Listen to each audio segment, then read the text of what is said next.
இந்த வீட்ல காலையிலேருந்து ராத்திரி வரைக்கும் வேலை செஞ்சு செஞ்சு என் கை கால் எல்லாம் ஓஞ்சி போயிடுது. ஒரு நிமிஷமாவது எனக்கு ரெஸ்ட் இருக்கா? அந்த கிழவி மட்டும் மகாராணி மாரி ஒய்யாரியா உக்காந்துக்கிட்டு எப்போ பார்த்தாலும் என்கிட்ட வேலை வாங்கிட்டு இருக்கா.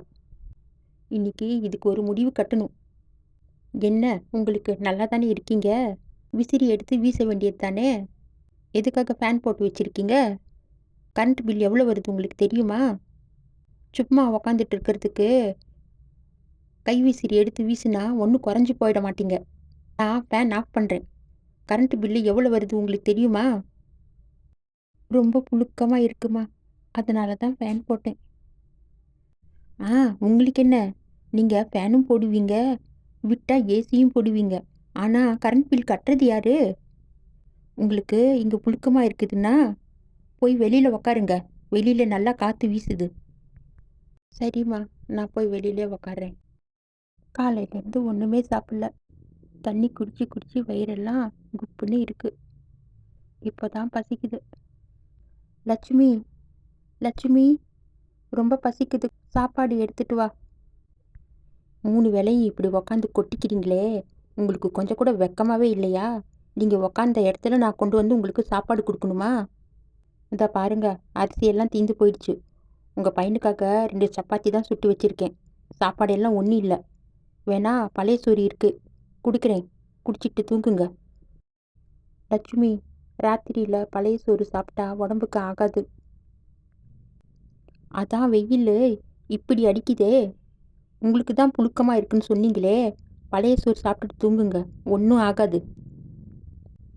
இந்தாங்க பழைய சோறு, உங்களுக்கு வேணும்னா சாப்பிடுங்க, இல்லைன்னா சாப்பிடாதீங்க, உங்கள் இஷ்டம். இன்னைக்கு அவர் வந்த வாட்டி இந்த கிடவியை உண்டு இல்லைன்னு பண்ணிடுறேன். எப்போ பார்த்தாலும் சனியன் எனக்கு தொல்லை கொடுத்துட்டே இருக்கு. அம்மா சாப்பிட்டாங்களா? அம்மாவுக்கு சாப்பாடு கொடுத்தியா? உங்கள் அம்மாவுக்கு சாப்பாடு கொடுக்காம பின்ன எல்லாமே எடுத்து நானே கொட்டிக்கிட்டேனா? உங்கள் அம்மாவுக்கு சுட சுட வேணுமா 3 வேளை சோறு. பழைய குழம்பு பழைய சோறு எதுவுமே தொடமாட்டாங்களாம். உங்கள் அம்மாவுக்கு சுட சுட சாப்பாடு கொடுத்துட்டு நான் பழைய சாதத்தை தான் இப்போ சாப்பிட்டேன். எனக்கெல்லாம் இது வேணும். பத்தாததுக்கு உங்கள் அம்மா கோச்சிட்டு போய் வெளியில் படுத்திருக்காங்க. அவங்களால வெயில் தாங்க முடியலையாம். ரொம்ப புழுக்கமாக இருக்கான். அவங்களுக்கு ஏசி வேணுமா? என்ன, அம்மா ஏசி கேட்டாங்களா? அம்மா அப்படியெல்லாம் கேட்டிருக்க மாட்டாங்களே. நான் என்ன பொய்யா சொல்கிறேன்? கரண்ட்டு பில்லு எக்கச்சக்கமாக வருதுன்னு நான் ஃபேன் வேற போடுறதில்ல. நானே விசிறி எடுத்து வீசிட்டு இருக்கேன். உங்கள் அம்மாவுக்கு ஏசி வேணுமா? அதான் அவங்க கோச்சிட்டு போய் வெளியில் படுத்திருக்காங்க. ஏம்மா, எதுக்குமா வந்து இப்படி வெளியில் படுத்திருக்க? உள்ளே வந்து படுமா.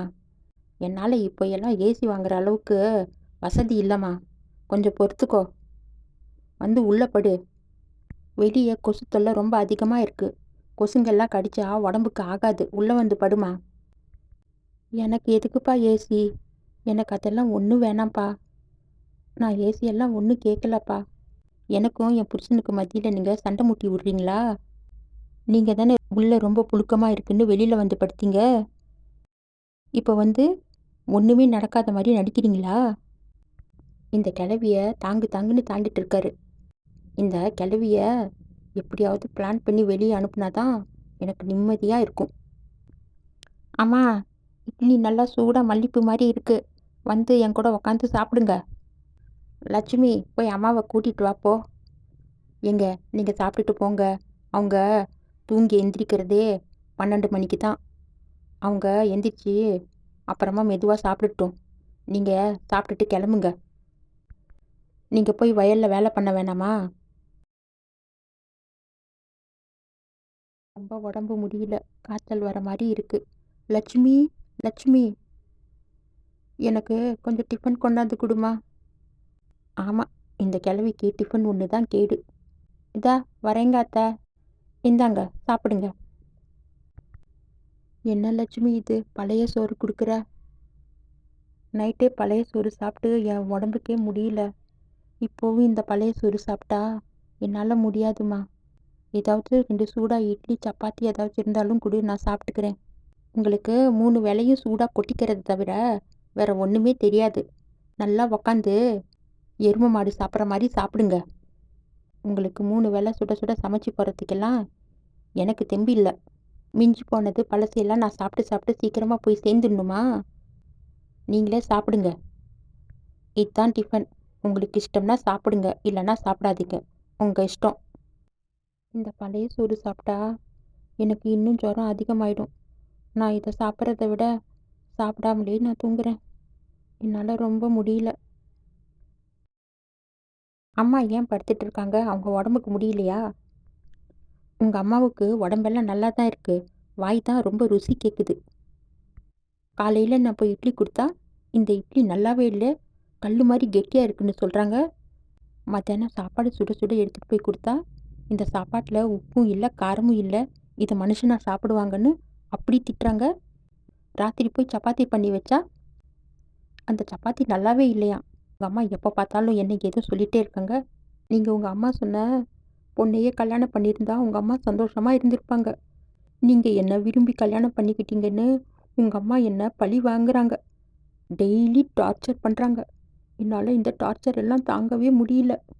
மயக்கி முந்தானையில் முடிஞ்சு வச்சிருக்கிறேனா. உங்கள் அம்மா என்னென்ன பேசுகிறாங்க. என்னால் இந்த பேச்செல்லாம் இனிமேல் கேட்க முடியாது. நான் எங்கள் அம்மா வீட்டுக்கே போயிடுறேன். நீங்களும் உங்கள் அம்மாவும் சந்தோஷமாக இருங்க. ஏம்மா, என்னம்மா உனக்கு பிரச்சனை? நீயும் ஒரு மருமகளாக இருந்து தானே வந்த. ஒரு மருமகளை எப்படி நடத்தணும்னு உனக்கு தெரியாதா? இப்படி தான் மருமகளை நடத்துவாங்களா? உன் பொண்டாட்டி பொய் சொல்கிறாப்பா. நான் அவளை ஒன்றுமே சொல்லலை. நான் கம்முனி என் பாட்டுக்கு இங்கே படுத்துட்டு இருக்கேன். எனக்கு உடம்பு முடியலப்பா. பொய் பொய், அத்தனையும் பொய். இப்படி நடிச்சு நடிச்சு நீங்கள் எங்கள் குடும்பத்தையே கெடுத்துட்டீங்க. என்னம்மா நடிக்கிறீங்க நீங்கள்? அப்பா, உங்கள் நடிப்புக்கு அவார்டே கொடுக்கணும். ஏம்மா, உன்னால் வயசான காலத்தில் இருக்கிறத சாப்பிட்டுட்டு சும்மா படுத்துட்டு இருக்க முடியலையா? ஏன் இப்படி எப்போ பார்த்தாலும் சண்டை போட்டுட்ருக்க? இந்த பாரு, உனக்கு இங்கே இருக்க இஷ்டம் இருந்தால் இரு, இல்லைன்னா நீ வெளியில் போயிடு. எனக்கு ஒன்றும் பிரச்சனை இல்லை.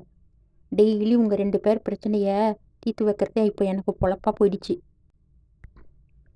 நான் காலையிலேருந்து ஒன்றும் சாப்பிட்லப்பா. எனக்கு ரொம்ப பசியாக இருக்குது. ஏதாவது சாப்பிட இருந்தால் கொடு. ஐயோ, என்ன புழுகு!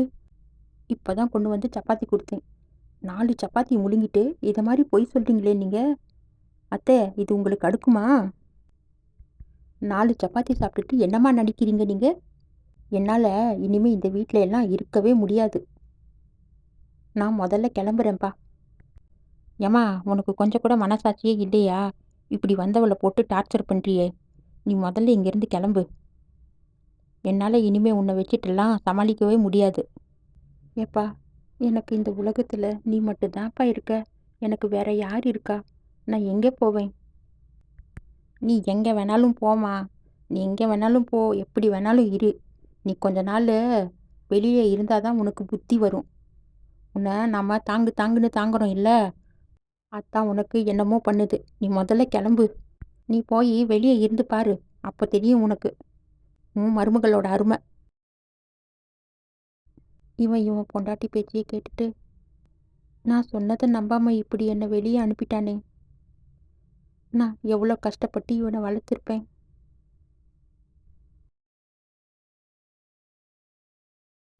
அதை கொஞ்சம் கூட நினச்சி பார்க்காம இந்த வயசான காலத்தில் இப்படி என்னை வெளியே அனுப்பிட்டான். நான் இப்போ எங்கே போகிறது? இத்தனை வருஷம் இந்த ஊர்லேயே நம்ம வாழ்ந்துட்டோம். இப்போ என் பையன் இப்படி என்னை வெளியே துரத்து விட்டுட்டான்னு இந்த ஊர்க்காரங்களுக்கு தெரிஞ்சா எனக்கு ரொம்ப அசிங்கமாக இருக்கும். நான் ராத்திரியோட ராத்திரியா எங்கேயாவது வெளியூருக்கு போயிடுறேன். இனிமேல் இங்கே இருக்க வேணாம். காலையிலிருந்து சாப்பிடல. எனக்கு ரொம்ப பசிக்குது. என்னால் நடக்கக்கூட முடியல. அங்கே ஒரு வீடு தெரியுது. அங்கே போய் ஏதாவது சாப்பாடு கேட்டு சாப்பிட்லாம். அம்மா, நீங்கள் தப்பாக நினைக்கலன்னா எனக்கு கொஞ்சம் சாப்பாடு கொடுங்கம்மா. சாப்பாடு வேணுமா? ஏம்மா, எத்தனை பேர் இப்படி கிளம்பியிருக்கீங்க? அப்படியே வீட்டை நோட்டம் போட்டுட்டு திருடலான்னு வந்தியா கிளவி? முதல்ல இங்கேருந்து போ. கொஞ்சம் குடிக்கிறதுக்கு தண்ணியாவது கொடுங்கம்மா. ரொம்ப தாகமாக இருக்கு. இப்போது நீ இங்கேருந்து போகலை, நான் போலீஸை கூப்பிட்டுடுவேன். ஒழுங்கு மரியாதையா இங்கேருந்து கிளம்பு. இன்னும் கொஞ்சம் தூரம் நடந்து பார்க்குறேன். எங்கேயாவது ஒரு மரம் இருந்தா அங்கே போய் படுத்துக்கலாம். காலையில் பார்க்கலாம். தம்பி, எனக்கு கொஞ்சம் குடிக்க தண்ணி கொடுங்க தம்பி. நீங்கள் தப்பாக எடுக்கலைன்னா ஒரு டீயும் பண்ணு கொடுத்தீங்களா உங்களுக்கு ரொம்ப புண்ணியமாக போகும். நேற்று காலையிலேருந்து ஒன்றுமே சாப்பிடல. உங்களை மாதிரி பிச்சைக்காரிக்கு கிட்ட தான் கோடி கோடியாக பணம் இருக்கு. ம் நாம் காலையிலேருந்து ராத்திரி வரைக்கும் இங்கே உழைச்சாலும் ஒன்றும் காணலை. முதல்ல இங்கிருந்து போமா. வந்துட்டா காலையிலே பிச்சை எடுக்கிறதுக்கு. இன்னும் கொஞ்சம் தூரம் நடந்தா கோயில் வந்துடும். அப்புறமா ஆண்டவன் விட்ட வழி. என்னால் நடக்கக்கூட முடியல. ரொம்ப கஷ்டமாக இருக்குது. ஆண்டவா, நீ எனக்கு சக்தியை கொடு. ஏங்க ரொம்ப சோகமாக இருக்கீங்க? என்ன ஆச்சு? என்ன சொல்கிறது லட்சுமி, விளைச்சல் நல்லா அமோகமாக இருக்கும், நல்லா லாபம் வரும்னு நினச்சிட்டு வட்டிக்கு வாங்கி எல்லாம் செலவு பண்ணேன். ஆனால் மழையே இல்லை. போட்ட பயிரெல்லாம் காஞ்சி போயிடுச்சு. இப்போ வட்டிக்காரன் வந்து நின்னா அவனுக்கு நான் என்ன பதில் சொல்லுவேன்? அட, நீங்கள் ஏங்க கவலைப்படுறீங்க? லாரியில் தண்ணி வாங்கி வயலுக்கு விட்டா பயிரெல்லாம் நல்லா வளர்ந்துடும். இதெல்லாம் ஒரு பிரச்சனையா? லாரி லாரியாக தண்ணி வாங்கி வயலில் விடலாம். ஆனால் அதுக்கெல்லாம் பணம் வேணுமே. நான் முதல்லையே வட்டிக்கு பணம் வாங்கிட்டேன். மறுபடியும் யார் கொடுப்பாங்க? அட, இந்த ஊரில் வட்டி கொடுக்குறவங்களுக்கா பஞ்சம்? வேற ஒருத்தர்கிட்ட வாங்குங்க. வாங்கி நீங்கள் செலவு பண்ணுங்க. இன்னும் ஒரு மாதத்தில் பயிர் அறுவடை பண்ணிடலாம். நீங்கள் ஏங்க கவலைப்படுறீங்க? நீங்கள் பயப்படாமல் வட்டிக்கு வாங்கி செலவு பண்ணுங்க. ஐயையோ லட்சுமி, என் தலையெழுத்து இப்படி ஆகுன்னு நான் கொஞ்சம் கூட நினச்சே பார்க்கல. ஏங்க என்னாச்சு? ஏன் இப்படி அழுது புலம்புறீங்க? ஐயோ லட்சுமி, நான் எப்படியாவது போய் பயிரை அறுவடை பண்ணிடலான்னு போனா எல்லா வயலும் எரிஞ்சு சாம்பலாகி கிடக்கு. ஒரு பயிர் கூட மிஞ்சலை. இப்போ வட்டிக்காரங்க வந்தா நான் என்ன பதில் சொல்லுவேன்? என்ன தம்பி, வட்டிக்கு பணம் வாங்கினேல்ல, வட்டியையும் காணும் முதலையும் காணும். அசல் முதல் ரெண்டையும் ஒழுங்கா எடுத்து வை. ஆமாம், என்கிட்ட நீ வட்டிக்கு பணம் வாங்கினேல்ல, அதை மறந்துட்டியா? வாங்கிட்டு போனவ தான் திரும்பியே வரல. ஒழுங்கா முதலையும் அசலையும் எடுத்து வை. ஐயா, என் பயிரெல்லாம் எரிஞ்சு போயிடுச்சு. உங்களுக்கே தெரியும் இல்லை, நான் எப்படி ஐயா கடனை கட்டுவேன்? கொஞ்ச நாள் பொறுத்துக்கோங்க. என்கிட்ட குத்தகைக்கு நீ வயல் எடுத்து தானே பயிர் பண்ண. குத்தகை பணம் எங்கே? 2 வருஷம் ஆயிடுச்சு நீ குத்தகை பணம் கொடுத்து. நீயும் கொடுப்பேன்னு பார்த்தா கொடுக்க காணோம். முதல்ல என் குத்தகை பணத்தை எடுத்து வச்சுட்டு என் இடத்த காலி பண்ணு. ஐயா, என்கிட்ட என்னங்கய்யா இருக்குது? என்கிட்ட எந்த பணமும் இல்லைங்கய்யா. எந்த பணமும் இல்லைன்னா இல்லை, வீடு தான் இருக்குல்ல. வீட்டை விற்று எங்கள் எல்லா கடனையும் அடிச்சிட்டு நீ எங்கே வேணாலும் போ. எங்கள் அம்மாவை நான் துரத்தி விட்டுருக்கக்கூடாது. அதனால தான் என்கிட்ட இருக்கிற எல்லா சொத்தும் போயிடுச்சு. இப்போது நாமளும் தெருவுக்கு வந்துட்டோம்.